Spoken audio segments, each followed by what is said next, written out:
Olá pessoal, meu nome é Lucas Uster, eu sou advogado de negócios digitais e eu vou trazer aqui hoje para vocês um conteúdo sobre gestão jurídica de perfis sociais.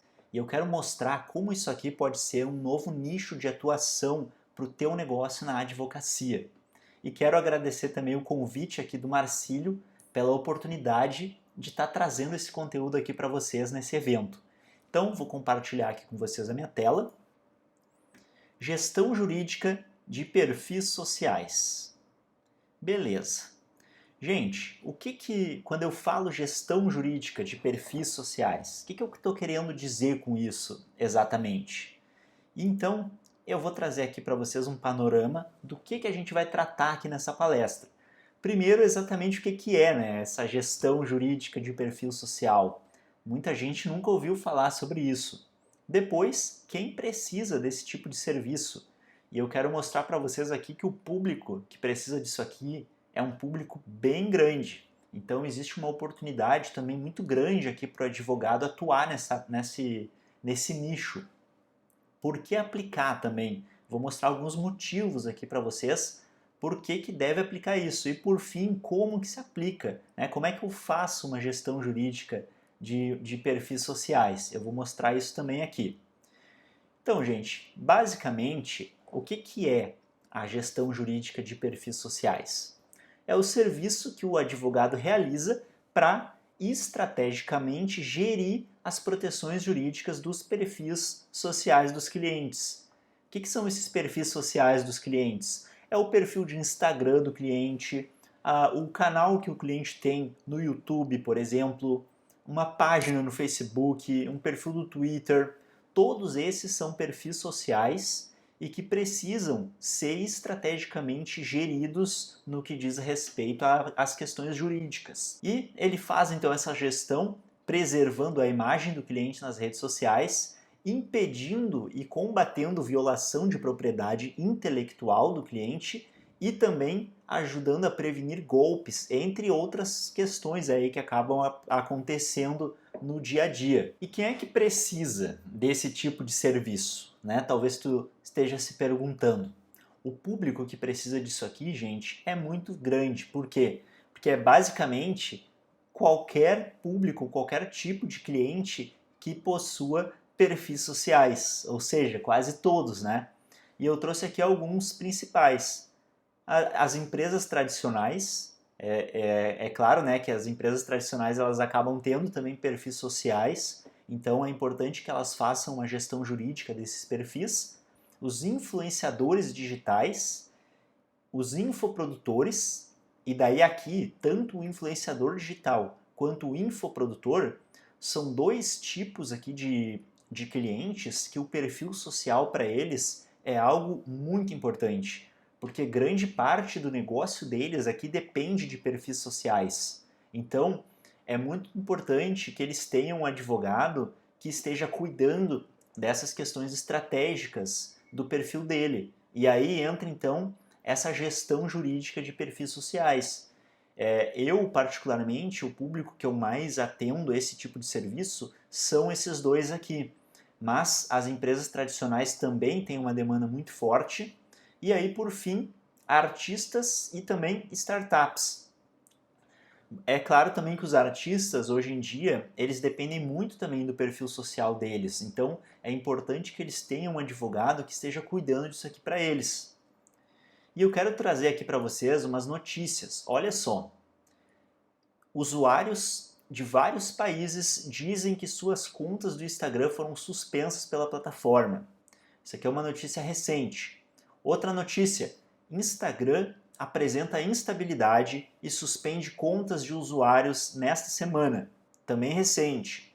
Essa aqui, gente. YouTube desmonetiza canais da Jovem Pan. E aqui é mais um exemplo, né, do que abrange essa gestão jurídica. Quando a gente fala dos perfis sociais, existem vários problemas jurídicos que podem surgir envolvendo esses perfis. Um deles é exatamente a desmonetização de canais do YouTube. Muitas vezes isso aqui acontece de uma maneira indevida. E aí é importante que o advogado atue exatamente para conseguir restabelecer a conta do cliente que foi desmonetizada. Mesmo ele tendo a conta ativa, ele não recebe pelos vídeos que ele publica. E derrubar contas do Instagram vira negócio lucrativo de $60 por alvo. Olha só, gente, esse aqui é um problema também que veio surgindo recentemente. O que acontece? Um concorrente ou alguém de má fé também, né, não necessariamente que atue no mercado, paga um profissional para que essa pessoa derrube um perfil. Isso está acontecendo bastante. Ou outros tipos de golpes, como por exemplo, fazer com que vários perfis fakes comecem em questão de pouco tempo seguir determinado perfil. E aí isso faz com que o engajamento desse perfil seja diminuído. Esse é outro tipo de ataque. E é importante que a gente também, como advogados, cuidemos desse tipo de situação para evitar acontecer com o cliente ou até mesmo ajudar o cliente a diminuir as consequências disso, caso tenha acontecido alguma coisa, né? E agora, bloqueios de perfis em redes sociais sem direito à defesa geram indenizações. Justiça determina reativação de conta em rede social. E aqui, gente, esse tipo aqui de notícia, aquela primeira ali é do Conjuro, inclusive, para vocês verem como a atuação do advogado está virando algo importante para esse tipo de cliente. Tanto que já existiram clientes aqui que receberam indenizações em razão do bloqueio do perfil deles e também existem ações de obrigação de fazer. E qual é a obrigação de fazer? Desbloquear o perfil, que foi bloqueado indevidamente. Então, para vocês verem que isso aqui já está acontecendo e por que um profissional, que um advogado como nós, é importante nesse tipo aqui de cenário. E agora eu quero mostrar aqui para vocês como aplicar, né? Como que se aplica, então, essa gestão jurídica de perfis sociais? E para explicar como se aplica, eu vou dividir aqui em 3 tópicos principais, tá, gente? O primeiro tópico, o que é? É entender as principais legislações que são aplicáveis nessas situações. E quais são as principais legislações? Primeira delas, o Marco Civil da Internet. É muito importante dominar o Marco Civil da Internet e entender o que ele nos traz de benefícios. Por exemplo, a questão da guarda dos registros de conexão e acesso a aplicações. Isso, inclusive, pode ser um pedido em uma liminar num processo judicial. A questão também das responsabilidades pela não remoção de determinados conteúdos. Então eu recomendo que tu leia o Marco Civil da Internet pensando nesse tipo aqui de demanda, tá? Com certeza esse exercício já vai te trazer muitos insights. Segundo, implementar as principais proteções. O que eu quero dizer aqui com as principais proteções? Aqui entram os registros de propriedade intelectual. O que são esses registros? Por exemplo, o registro de marca do negócio, o registro de marca, por exemplo, de um nome de um infoproduto, o registro da marca do nome de uma empresa. Essas proteções lá na frente podem ser muito necessárias e muito úteis aqui quando a gente for combater os problemas que vão surgir a partir disso. O que mais? Coletas de provas digitais. O que entra aqui nas coletas de provas? É saber dominar as ferramentas que a gente tem hoje disponíveis para que a gente consiga colher com rapidez provas antes que elas se percam. Por exemplo, se tem um anúncio patrocinado do Facebook sendo veiculado e tu precisa comprovar isso, se tu demorar demais, lá na frente o anúncio já pode ter sido tirado do ar ou ter expirado, e aí tu não vai mais ter essa prova. Então, dominar essas ferramentas, como por exemplo, a Verifact, que é uma ferramenta muito útil, a própria ata notarial aqui acaba sendo uma ferramenta muito importante também, inclusive a mais importante de todas até, eu diria, para coleta de provas.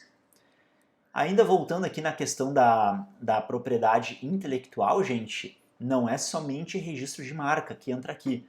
Registros autorais também entram aqui. Em muitas demandas aqui, para a gente conseguir derrubar conteúdos, derrubar até mesmo páginas, é importante que a gente tenha um registro autoral daquela criação que está sendo indevidamente utilizada por alguém. E aí como é que se faz isso? Registrando a autoria. Existem plataformas que fazem esse registro para ti. Tu só precisa ir seguindo alguns passos. Tu pode fazer na Biblioteca Nacional, mas tu também pode fazer em outras plataformas, como por exemplo a Auctoris.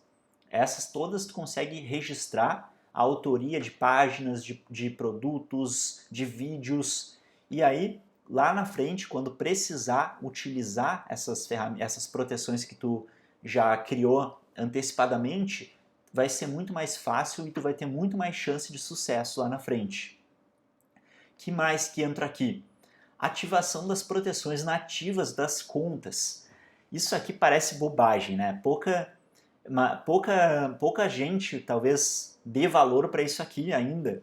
Só que assim, gente, o que eu já vi até de perfil grande que acaba sendo hackeado ou que sofreu algum outro problema por não ter as proteções nativas habilitadas é bastante alto, é um número bastante grande de gente.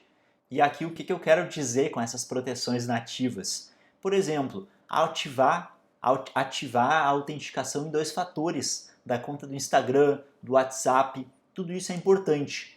Tanto que grande parte dos ataques hoje em dia ainda é por falha, por não estar habilitada a autenticação em 2 fatores. Então isso aqui é algo que vocês podem auxiliar os clientes de vocês e até mesmo criar rotinas periódicas para verificar se isso aqui está sendo mantido. Senhas se estão sendo atualizadas, por exemplo, também periodicamente. Tudo isso é uma rotina que o advogado pode estabelecer, inclusive documentar essa rotina e periodicamente ir fiscalizando o seu cliente. Para o cliente vai ser bom isso, vai trazer mais segurança para ele e é algo que para o advogado é importante que faça, porque é mais fácil tomar ações para combater o problema quando a gente tem essa rotina já pré-estabelecida. E por fim, gente, analisar e implementar então as medidas técnicas e estratégicas para a gente combater os problemas, tá? Como assim? A gente viu aqui. O que tem que entender, né? Quais são as legislações que eu tenho que entender? Falei do Marco Civil da Internet, mas existem outras, tá? Lei de direitos autorais, lei de propriedade industrial, a própria LGPD acaba sendo bastante útil aqui. Até mesmo algumas que não são necessariamente legislações, né? São políticas, que são as políticas das plataformas. É interessante que a gente domine o principal, assim, que tem, o que há de principal em cada uma das políticas, do Instagram, do YouTube, por exemplo, porque muitas questões a gente consegue encontrar resposta lá. Então a gente viu o que tem que entender. Depois disso, o que tem que fazer previamente. E aí a gente viu aqui registros, né? As proteções das contas também, colher provas quando precisa colher. E por fim, analisar e implementar. O que é feito aqui nessa fase então? É aqui que vai surgir o problema e o advogado vai ter que saber então como lidar com esse problema aí que surgiu. E aí, dependendo do problema, a solução vai ser diferente. Às vezes a solução vai ser uma medida extrajudicial, às vezes vai ser uma medida judicial, tudo vai depender muito do caso concreto, tá?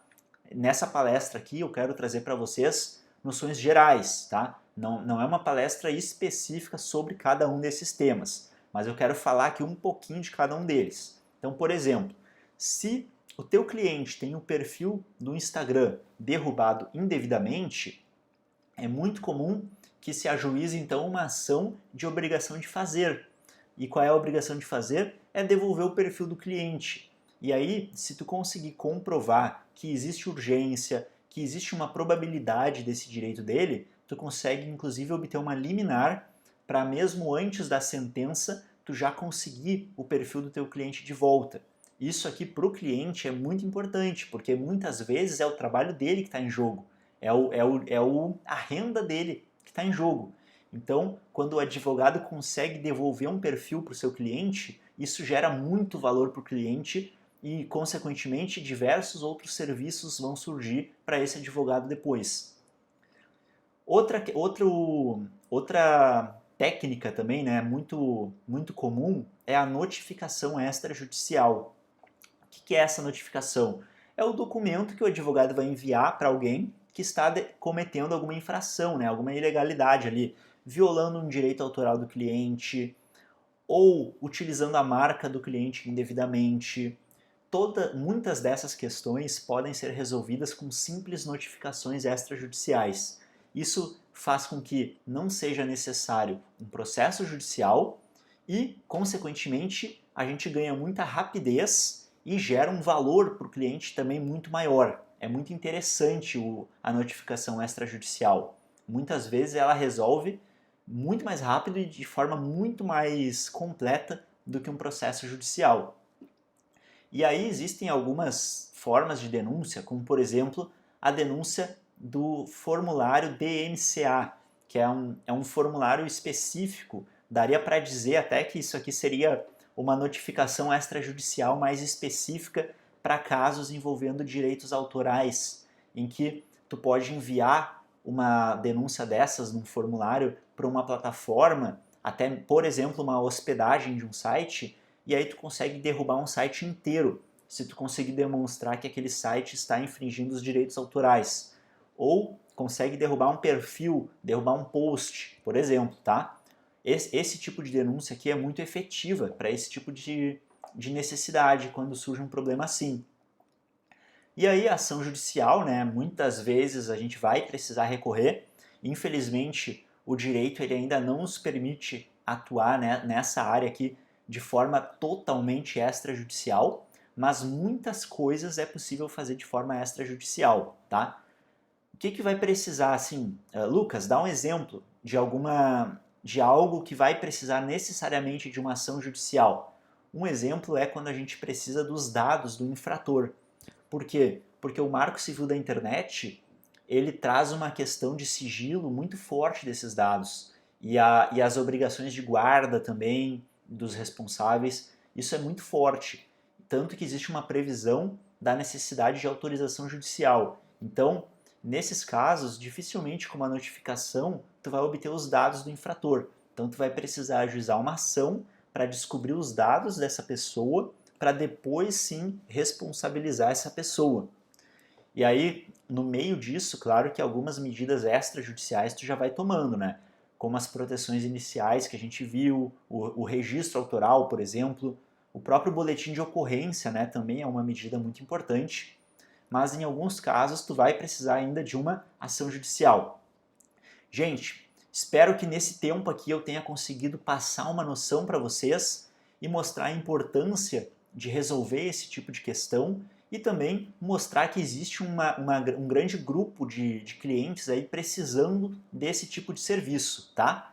Vou deixar meu Instagram aqui. Qualquer dúvida, quem quiser conversar também sobre esse tema, fica bem à vontade para me mandar um direct lá no Instagram e fico à disposição também para ajudar vocês aí no que vocês precisarem. Mais uma vez agradeço, um grande abraço e até mais!